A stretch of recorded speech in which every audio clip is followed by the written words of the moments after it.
Okay.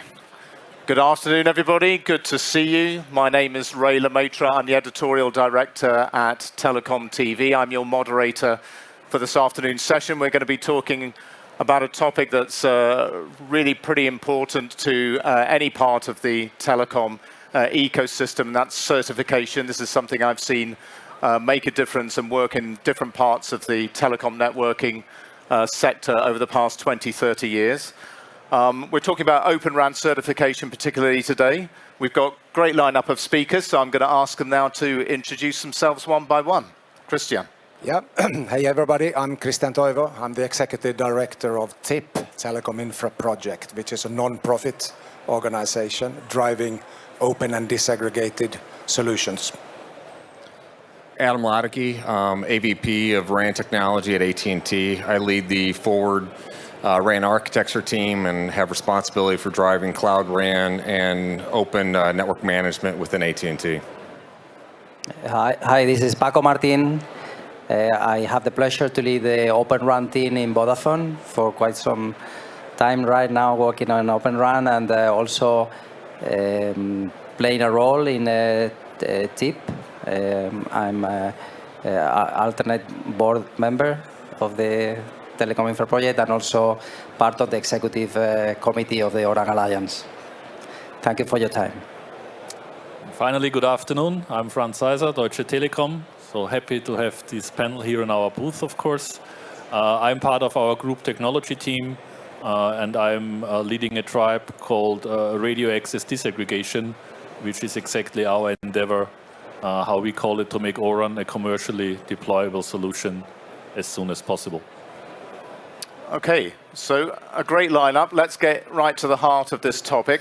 Kristian, can you just sort of explain exactly what certification is, what's involved, what kind of organizations are actually involved in this and perform it, and why this is a pertinent time for certification in Open RAN?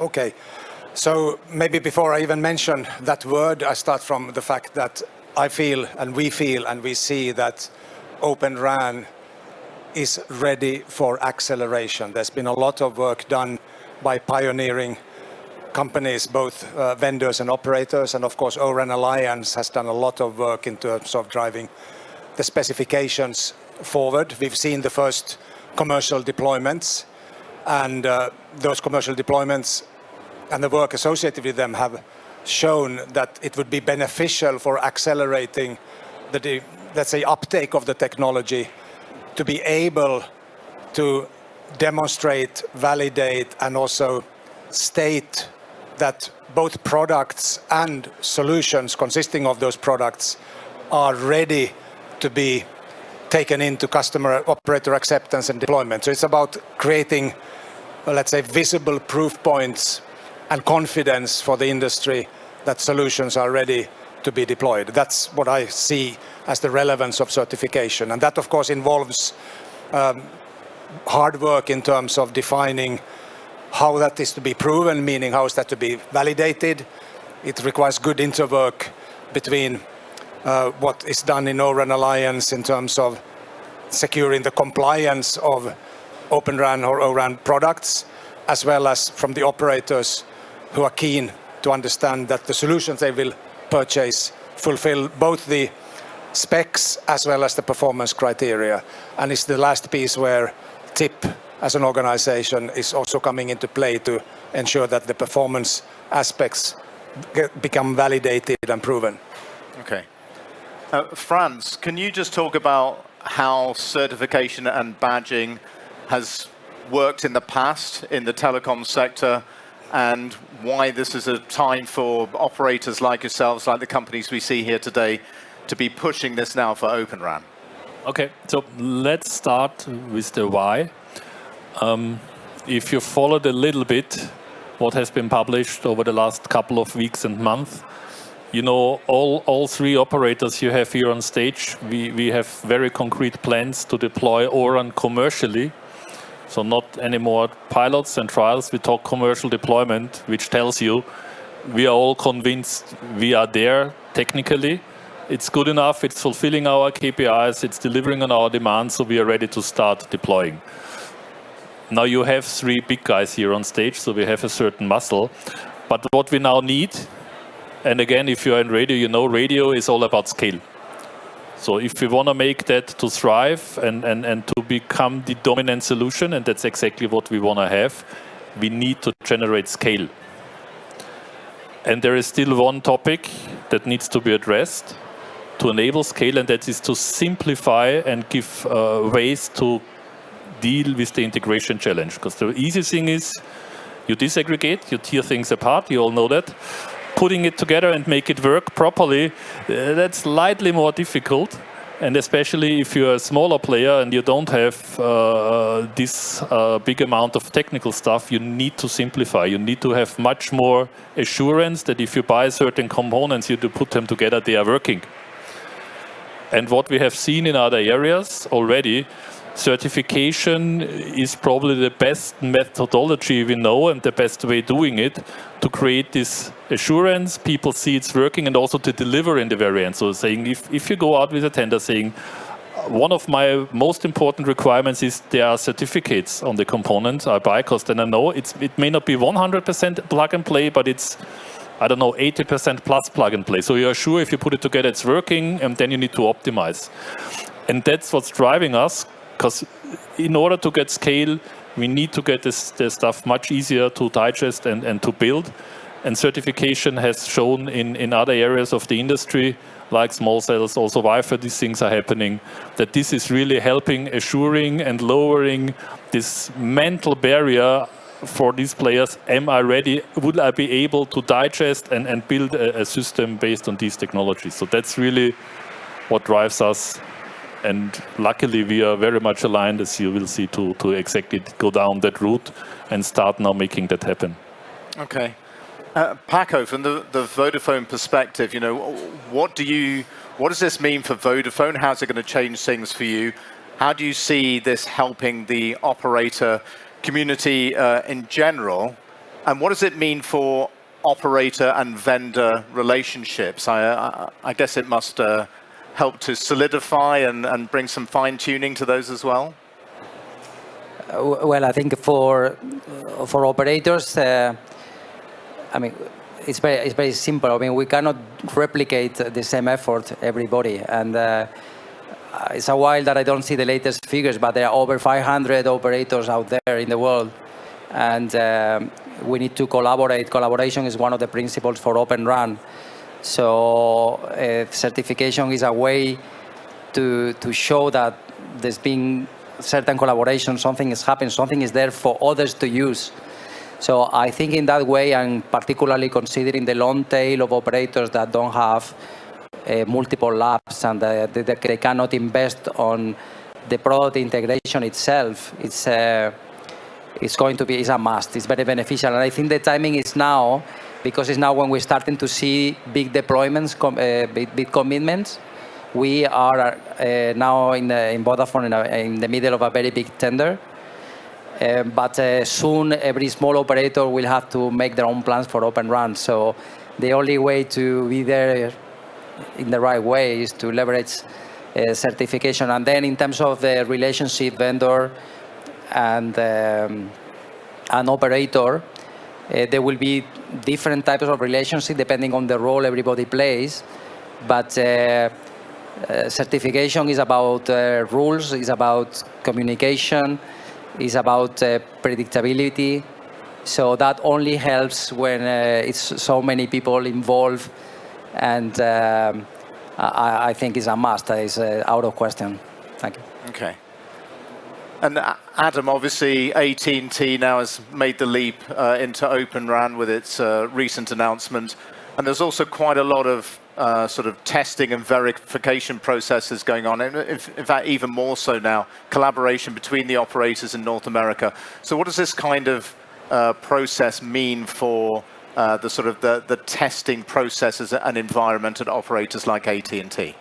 Yeah, so I mean, here recently there was an announcement for an NTIA grant from the U.S. government in the order of $42.3 million to help facilitate Open RAN testing and evaluation. And so it was awarded to a consortium called Accord, and it stands for kind of the acceleration of compatibility and I'm losing my mind, but it's basically for RAN deployment. And so, you have the operators that you've got Verizon, AT&T, Geo, NTT Docomo that's all on this, along with multiple RAN, the traditional vendors, and I'd say new vendors that are part of this as well.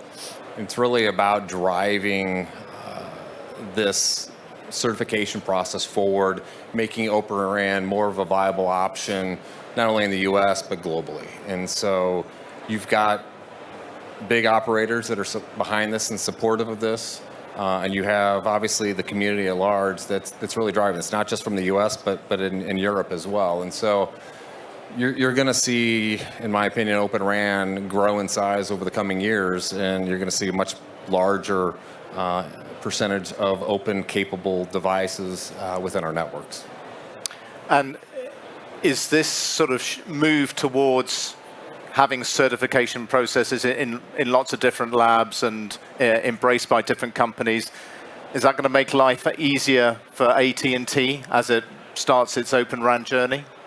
It definitely makes it easier. I mean, the challenge, and everybody's alluded to it already, is just the certification process. The amount of time it takes for two vendors to talk to one another. And if you've been through a lot of these conversations, like probably all three of us here have been on, you hear a standard 12 to 18 month interval for any pairing of vendors. And so the certification process is going to help shrink that time down. And it helps us at least with the interaction between multiple vendors.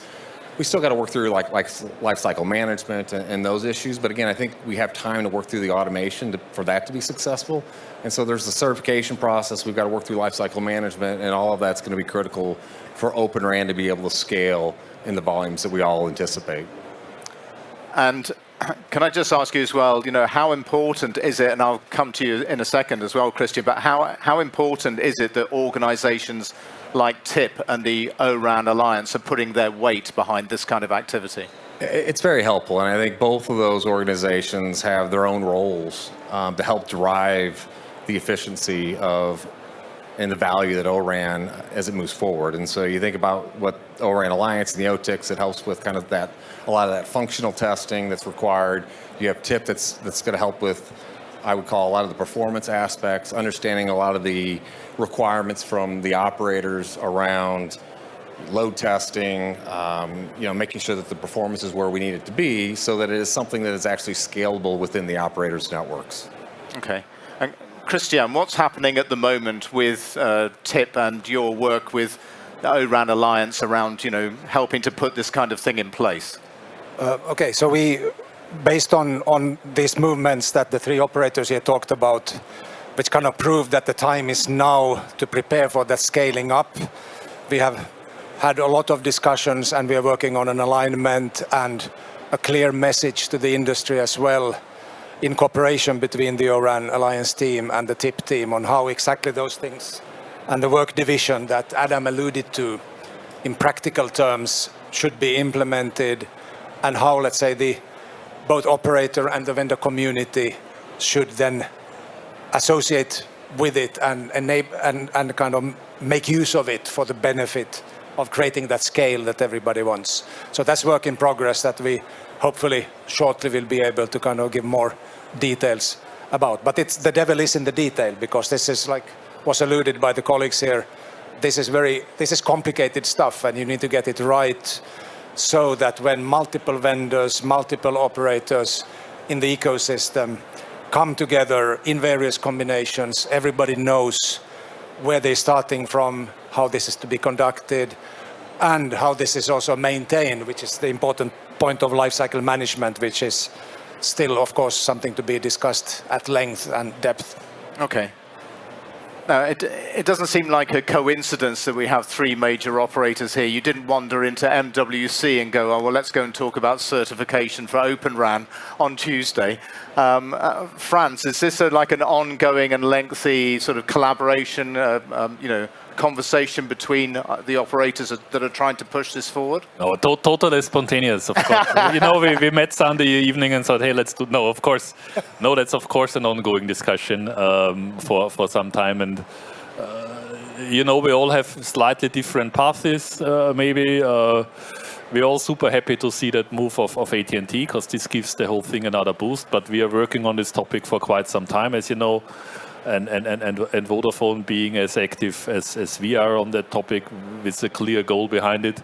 And as Kristian said, now, and as I said before as well, now that we see that we are technology-wise there, otherwise we would not go for commercial deployments.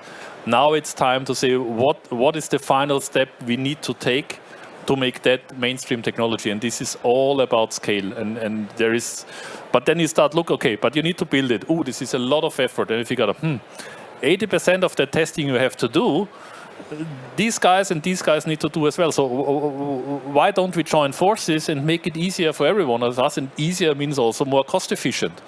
And as we are now at this tipping point, this discussion is going on, but we felt now we are exactly at this point in time where it's time to get public, to put some clear statements and requirements out, and start to get that, prepare that properly. That's super important as well. It must be very clear what's done in TIP, what's done in Northern Alliance, and we're very keen, as all of us are in both forums as well, we will make sure these things fit together. Still details to be fixed, but we are relatively close, I would say.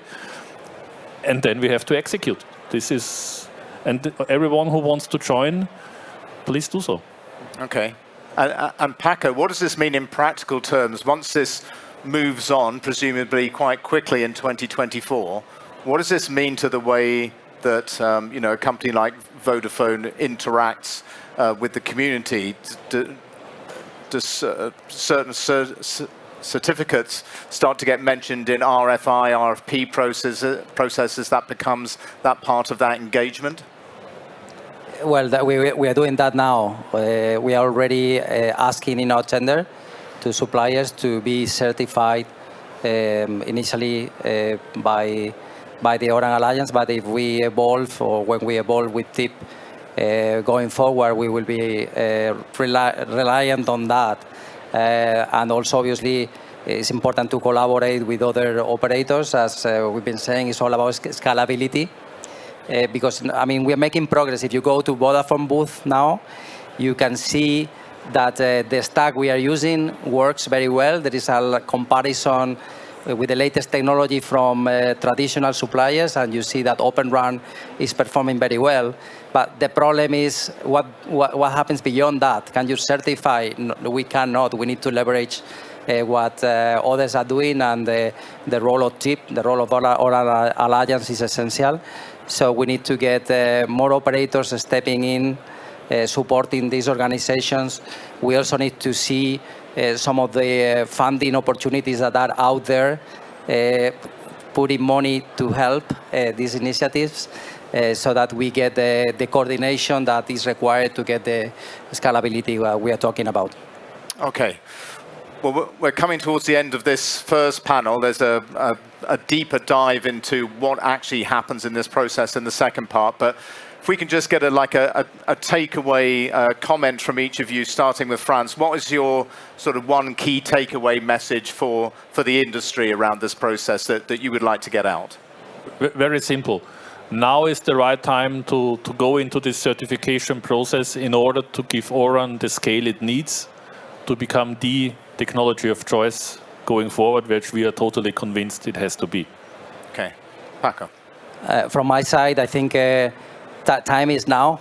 Open RAN is going to be the new way of doing radio, and this year is key, and we're starting to see with announcements like AT&T and hopefully in the future for Vodafone that it's paying off. Adam. Yeah, it's critical. We're all pushing to move O-RAN forward, and it's really economies of scale. And so the more operators that are driving the certification process and pushing it, it becomes financially viable for all of us to scale Cloud RAN. And so it's important to push this forward. The good thing is there's organizations, there's assistance from the different governments, And again, I think this is going to help with moving this forward at a pace that might not have otherwise. And I think the more of us that band together and push this forward, the more successful O-RAN is going to be as we move forward in time. Okay. Kristian. Yeah, I think it was said by the colleagues, it's all about working together. So these three operators are in the lead helping us to define some of those, particularly the system and the performance aspects for certification.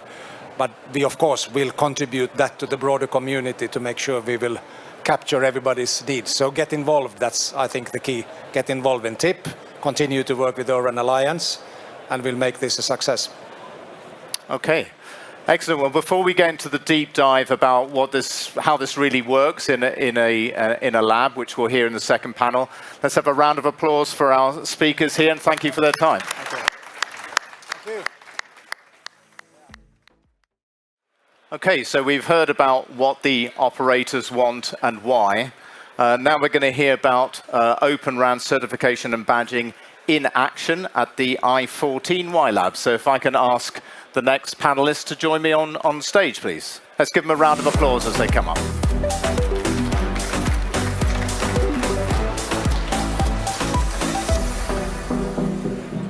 Okay. So this is the second part of this session, and a few people have joined for the second part. So just a reminder of what's happening here. My name is Ray Le Maistre. I'm the editorial director at TelecomTV. I'm just the moderator here, the glue. We have the specialists here who are going to talk about this process that's increasingly important to the operators. So without further ado, let's find out who we have on this panel, starting with Andreas. Yeah, so Andreas Gladisch, Group Technology, Deutsche Telekom, but now in this role here on stage, the consortium lead of I14Y, which is one of the open labs globally. Okay. Hi, my name is Ian Wong. I am in the CTO office of Viavi Solutions, Director of RF and Wireless, also the co-chair of the Test Integration Focus Group in the O-RAN Alliance. Hi, my name is Jonas Charaf, and I'm a project lead for the I14Y Lab from the CapGemini side. Yeah. Hello, I'm Arda Akman with Juniper Networks, Senior Director of Engineering. I'm in charge of RIC Product Management, and I'm chairing Use Case Task Group in O-RAN Alliance. Okay, thank you, gentlemen.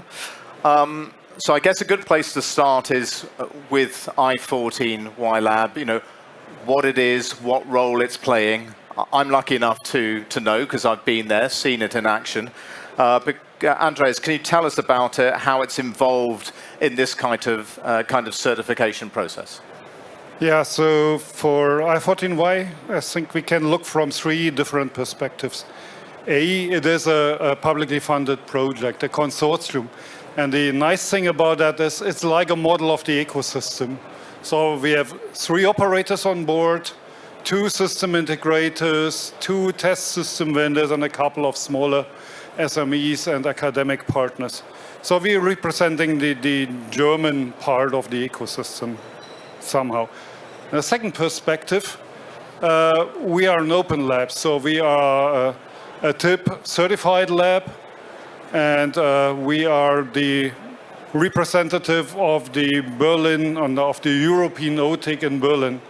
So from that perspective, we run a couple of Plugfests already, and we support the ecosystem. And finally, there's a third perspective, and that is related to the previous panel discussion. There's a commercial aspect. So from the analysis of TIP and all those organizations, we know there's an overlap in testing of O-RAN components if we look at the labs of the different operators. And we want to address that and look for a more synergetic approach between the operators. And the good thing is we have three operators already on board in I14Y. Okay. And certification, is this something that's already happening at I14Y? Absolutely right. So I think certification is a prerequisite to bring the O-RAN promise into life, the O-RAN promise of exchangeability of components. So if you want to change the components, certificates will help a lot. And I have to say thanks to the support of our partners, Rohde & Schwarz, Viavi, we could run a so-called minimum viable process or MVP to figure out what is the right steps to do the ORAN specific certification. And we've done that successfully. So we're happy to announce today that we finalized 2 ORAN conformance tests. So we will issue the certificates in the next weeks.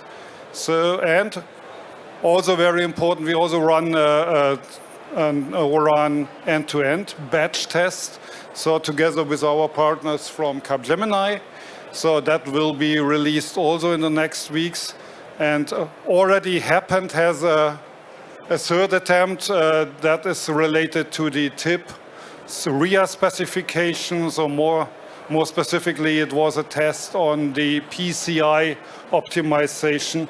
And this silver badge is already issued by TIP and Deutsche Telekom. So in that sense, we support Deutsche Telekom and the other operators. Okay. So Arda, maybe you can tell us a little bit more about that specific use case, because this is, something, this is real live happening in this lab. Yes. We've been very happy for the opportunity DT presented along with TIP. We have TIP Abdel here, our AirHop colleagues, Joe and Anand, then DT team, Holger, jointly Juniper, Rick, Keysight Tester, AirHop, PCI application. The test case from TIP, along with the enhancements from DT, we came up with a topology that reflects a real-world use case and real-world setup, verified the behavior for success path, error path, many different scenarios to make sure DT is happy with the results, enabling other operators to rely on those test results so they have confidence in the test case. And then followed by this TIP certification. This is the first step into use cases. We have other use cases planned. Juniper is working on /assurance certification. We already have the use case and the test plan in progress with DT and the partners. So we start with AirHop, PCI optimization, and then we'll continue with more use cases from either Juniper or partners. Okay. And I mean, is this process of certification and badging, is this relevant for all parts of the Open RAN architecture? It covers quite a bit. The certification goes to use case itself, but the lineup with the test equipment or the RAN node, the RIC, all the components involved are captured, so the operators know this lineup works. We have very good open interface compliance in our RIC, and operators can think about if another RIC vendor have good compliance with their APIs, interfaces, then it can be replaced. So the idea is to have these replaceable parts, and as long as these components are compliant to specifications, the use case itself is certified across standard interfaces. Okay. Jonas, if we can come to you now, and if you can talk about the current state of Open RAN technology maturity and how the certification process might help there, and the kind of role that CapGemini is playing. Yeah, absolutely. So as you know, CapGemini Engineering is part of the I-14 YLab, so we are a consortium partner. We're part of this ecosystem. So we've been recently involved in this end-to-end badging that's going on at the I-14 YLab. So as CapGemini, we are supporting as a system integrator, and we also have our CUD within this end-to-end setups. So for one setups is now eligible for an end-to-end badge, and we're now working on this reporting. So we're at the last step to get the ORAN Alliance certificate. Okay. Badge here in this case, yeah. Okay. And Ian, what role is Viavi playing here as a test and measurement company, a pretty established one? Yes, of course. I mean, we at Viavi, we're very pleased to partner with the I-14Y Lab and a lot of Open RAN labs around the world to, of course, provide our equipment, test cases, expertise to enable certification and badging. That's obviously a key part. And we're also big supporters of the ORAN Alliance. Arda and I, we were in Athens last week on an ORAN meeting. So been in Europe for 2 weeks now. So that's why I'm awake and not jet lagged. So, a lot of progress. I think there's definitely, in the group that I chair in ORAN, the Test Integration Focus Group, that's the basis for the certification process, the test cases.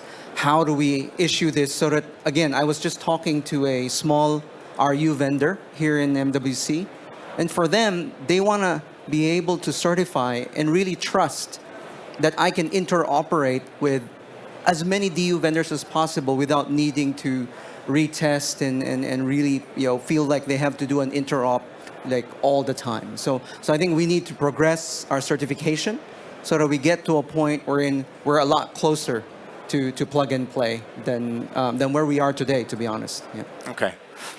And Andreas, can you tell us about what kind of impact the work that I14Y Lab has done so far? What have you learned? How has it helped to kind of set up what's going to happen next?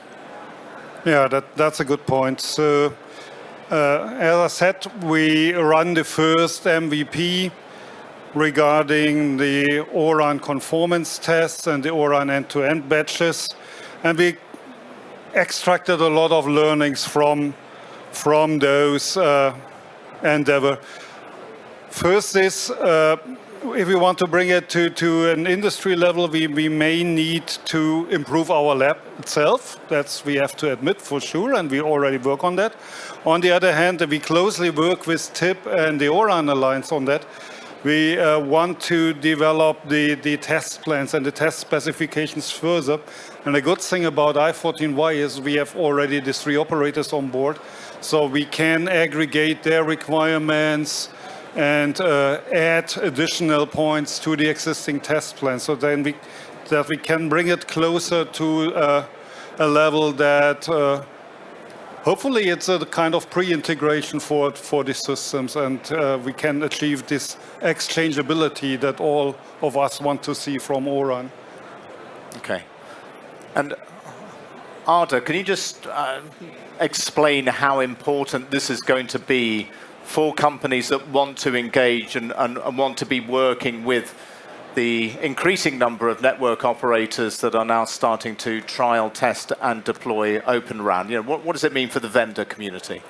I think that is one of the main motivators, both for vendors and operators.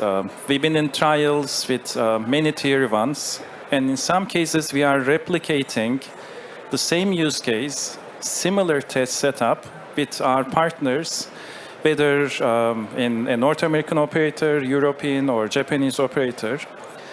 Rather than going that effort multiple times, if we can have one operator certify the results, it will help speed up the adoption, reduce the redundancy on vendor side as well as operators.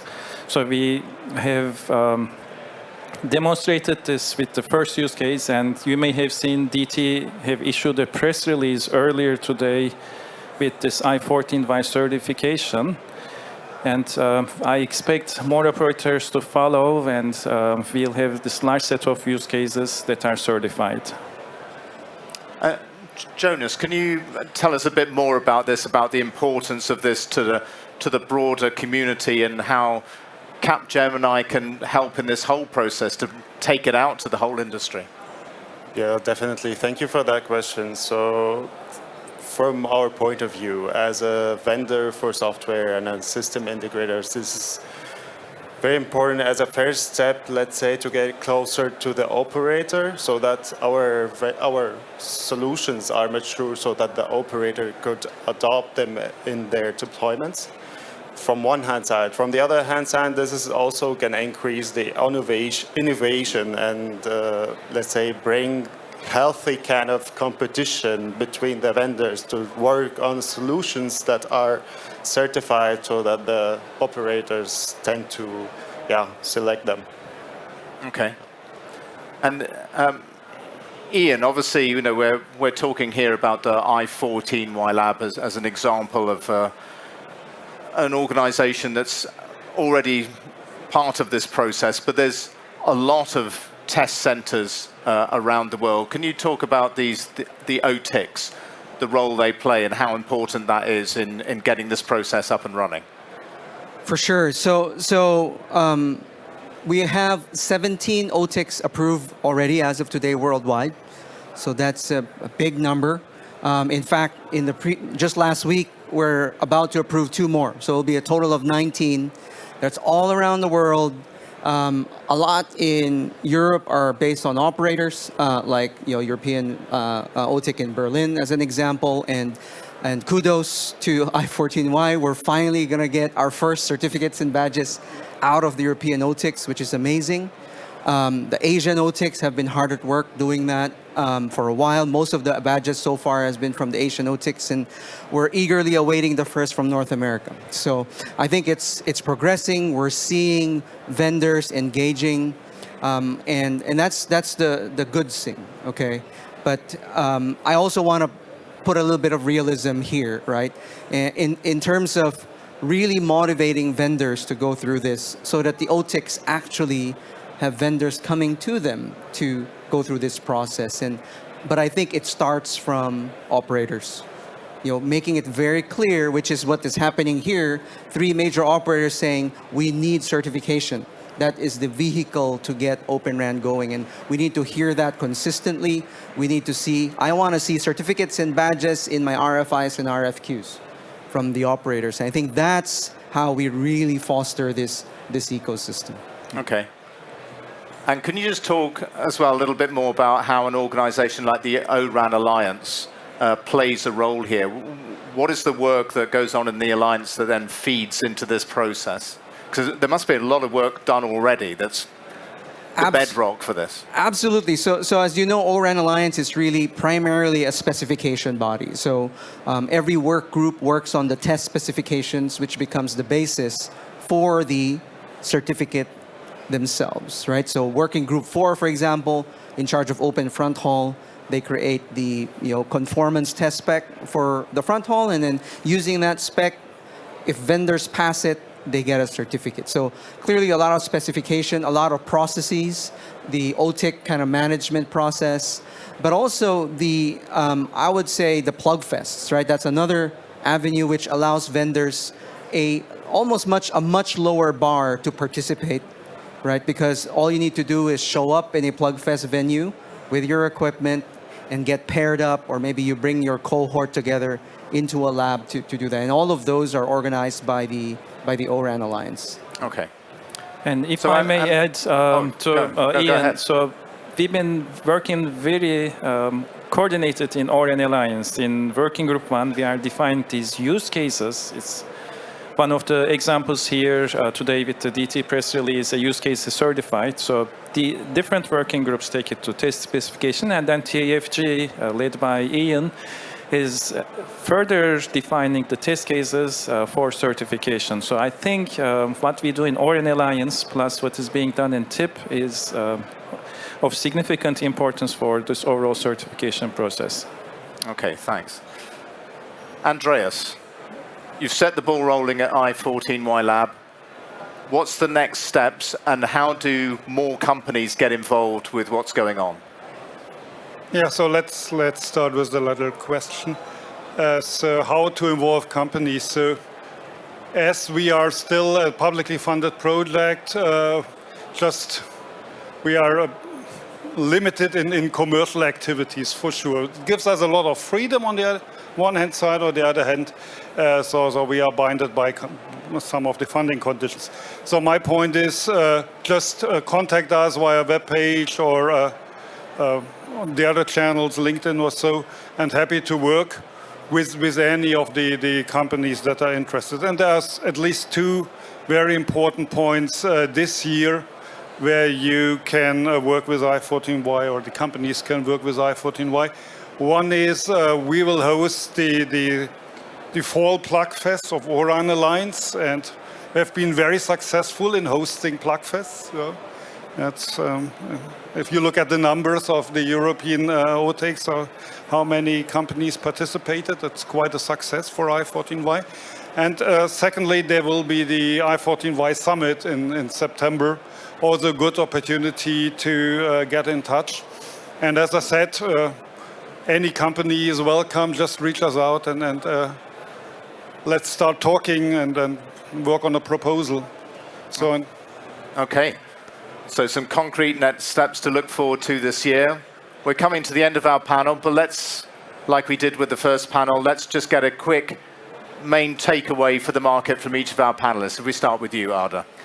I think from Juniper side, we have full support for the certification. The first example with our work with DT and partners, and we'll be participating in further certifications.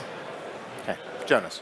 Yeah, from our side, definitely the certification plays a really essential role. So, and I-14 YLab, this is just the first MVP we started with, and I think there's a lot more to do in that area, and I think this is just the start.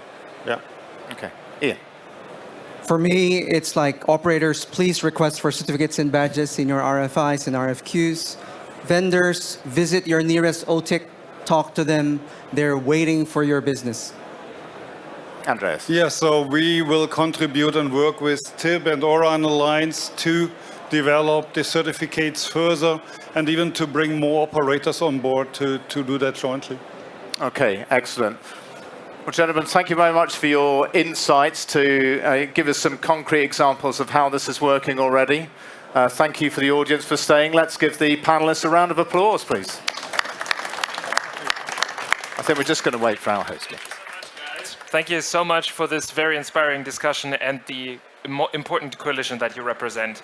Let's give another huge round of applause to all of our panelists, and thank you for being here.